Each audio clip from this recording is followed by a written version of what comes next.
Hello, ഞാൻ ദേ വീണ്ടും morning വ്ളോഗായിട്ട് വന്നിട്ടുണ്ട്. ഇന്ന് ഞാൻ കുറച്ച് എക്സൈറ്റഡ് ആണ്, എന്താണെന്നൊക്കെ പറയാം കേട്ടോ വഴിയേ.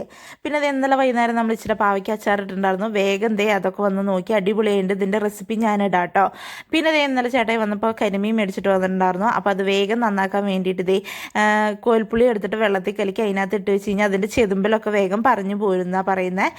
അപ്പോൾ എല്ലാവർക്കും അറിയാം, ഞാൻ ചുമ്മാ പറഞ്ഞു എന്ന് മാത്രം. പിന്നെ ദേ ഇന്നലെ നമ്മൾ ഇച്ചിരി പയറ് വെള്ളത്തിലിട്ടുണ്ടായിരുന്നു. അപ്പോൾ അത് വേഗം അടുപ്പത്ത് വെച്ചു. പിന്നെ അതിൻ്റെ ഇടയ്ക്ക് അരി അടുപ്പത്തിട്ടു. പിന്നെ പയറും കായും കൂടി വെക്കാമെന്ന് വിചാരിച്ചിട്ടാ. അപ്പോൾ അതിൻ്റെ കായൊക്കെ നന്നാക്കി എടുത്തു. പിന്നെ ഉള്ളിയൊക്കെ ഇച്ചിരി വേറെ മണിക്കുള്ളതാണ്. പിന്നെ മീൻ കണ്ടോ, ഇതുപോലെ നല്ലോണം ക്ലീനായി വരും, പെട്ടെന്ന് ക്ലീനാക്കി എടുക്കാൻ പറ്റും. അങ്ങനെ അതും ക്ലീനാക്കി എടുത്ത് മാരിനേറ്റ് ചെയ്ത് വെച്ചു. പിന്നെ ഒരുത്തൻ കണ്ടോ എന്നെ സഹായിക്കാൻ വന്നിരിക്കുന്നത്, ഞാൻ അവനെ അങ്ങ് ഓടിപ്പിച്ച് വിട്ടു. പിന്നെ വേഗം മീനും വറുക്കാൻ വേണ്ടി വെച്ചു.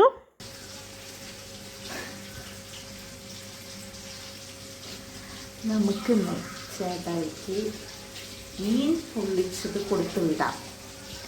അപ്പോൾ എന്താണ് ഞാൻ എക്സൈറ്റഡ് ആയേക്കണേന്ന് പറഞ്ഞ് മനസ്സിലായില്ലേ ഇപ്പോൾ. അപ്പോൾ പുള്ളിക്ക് ഫുഡിൻ്റെ കാര്യത്തിൽ ഇച്ചിരി സർപ്രൈസൊക്കെ കിട്ടുന്ന വലിയ ഇഷ്ടമാണ്. അപ്പോൾ അത് കൊടുക്കാൻ സ്വാഭാവികമായിട്ട് എനിക്കും ഇഷ്ടമാവുമല്ലോ. അപ്പോൾ ഇന്നലെ കരിമീൻ മേടിച്ചപ്പോൾ തന്നെ എൻ്റെ മൈൻഡിൽ വന്ന് മീൻ പൊള്ളിച്ചതാണ്. എല്ലാവർക്കും അങ്ങനെ തന്നെയാണല്ലോ കരിമീൻ എന്ന് പറഞ്ഞാൽ മൈൻഡിൽ വരിക. അപ്പോൾ അതും വേഗം പയറും കായൊക്കെ ഒരുമിച്ച് ഞാൻ ആക്കുന്നുണ്ട്. പിന്നെ വേഗം ഇലയൊക്കെ വാട്ടിയെടുത്തു. പിന്നെ ഇതിനകത്ത് ഏറ്റവും വലിയ ടാസ്ക് എന്താണെന്ന് വെച്ചാൽ എനിക്കിത് സെറ്റ് ചെയ്യാൻ വലിയ പിടുത്തില്ല, അതായത് പൊതിഞ്ഞ് പറക്കി എടുക്കാൻ. അപ്പോൾ അതിൻ്റെ ഇടയ്ക്ക് അങ്ങോട്ട് വരും കൂടി ചെയ്ത് കഴിഞ്ഞപ്പോൾ ഞാൻ ആകെ പാനിക്കായിപ്പോയി. എനിക്ക് ഭയങ്കര എന്താ പറയുക, തിരക്കായിപ്പോയി. അതിൻ്റെ ഇടയ്ക്ക് പാത്രത്തിലൊക്കെ പിടിച്ച് കൈയൊക്കെ പൊള്ളുന്നുണ്ട്. പിന്നെ വേഗം ചെയ്തുകൊണ്ട് ഉപ്പൊന്നും നോക്കാൻ പറ്റിയില്ല, സെറ്റ് ചെയ്യണതിൻ്റെ ഇടയ്ക്കാണ് ഞാൻ ഉപ്പൊക്കെ നോക്കിയത്. പിന്നെ നമ്മൾ തേങ്ങാപ്പാലൊക്കെ ഒഴിച്ച് അത് പൊതിഞ്ഞ് കെട്ടാനാണ് ടാസ്ക്. അതൊക്കെ പോവാണ്ടൊക്കെ ചെയ്യണ്ടായി. പിന്നെ എങ്ങനെയൊക്കെയോ ഞാൻ അത് പൊതിഞ്ഞ് കെട്ടിയെടുത്ത് ആവി കയറ്റാൻ വേണ്ടി വെച്ചു. അപ്പോഴേ എനിക്ക് ഓർമ്മ വന്നേ, നമ്മൾ എന്താ പറയുക രാവിലത്തേക്ക് വേണ്ടിയിട്ടൊന്നും വെച്ചിട്ടില്ലല്ലോ എന്ന്. അപ്പം ഞാൻ പഴം വേഗം അടുപ്പത്ത് വെച്ചു. പിന്നെ അതും വേഗം തിരിച്ചിട്ട് മറിച്ചിട്ട് ആവിയേറ്റി പാത്രത്തിലാക്കി അതിൽ നൂലും ഒന്ന് കട്ട് ചെയ്ത് വെച്ചെടുക്കാൻ എളുപ്പത്തിന്. ഇതിലാണ് മീൻ പൊള്ളിച്ചതുള്ളത്. ആള് വന്നിട്ട് അതുകൊണ്ട് ഞാൻ പതുക്കെ പറഞ്ഞു.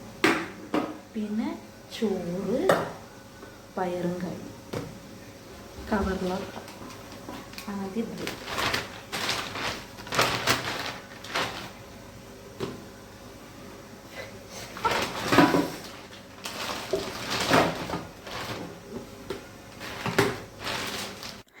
ഇത് കണ്ടോ, ഒന്നും അറിയാണ്ടിരുന്ന് കഴിക്കുക. നമുക്ക് നോക്കാം എന്താ റിയാക്ഷൻ എന്ന്.